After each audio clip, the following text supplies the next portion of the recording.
बिस्मिल्लाहिर्रहमानिर्रहीम। सही बुखारी हदीस नंबर 383, 384, 385, 383।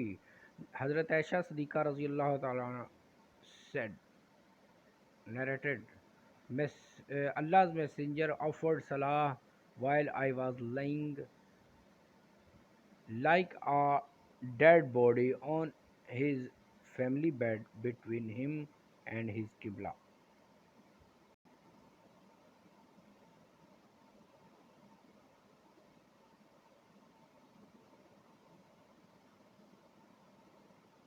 284, 285, 284, 285,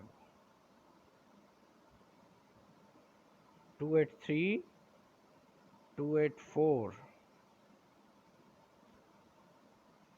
28, 38, sorry, 38, 38, 383, 384, 385, sorry, 385, 383। हज़रत आयशा रज़ी अल्लाह तआला अन्हा से रिवायत है, उन्होंने बताया रसूलुल्लाह सल्लल्लाहु अलैहि वसल्लम अपने अहल के बिस्तर पर नमाज पढ़ते जबकि खुद आपके और किबला के दरमियान जनाजे की तरह लेटी होती थी। 384। हज़रत उर्वा रज़ी अल्लाह तआला अन्हु से रिवायत है, नबी सल्लल्लाहु अलैहि वसल्लम नमाज पढ़ते थे और हज़रत आयशा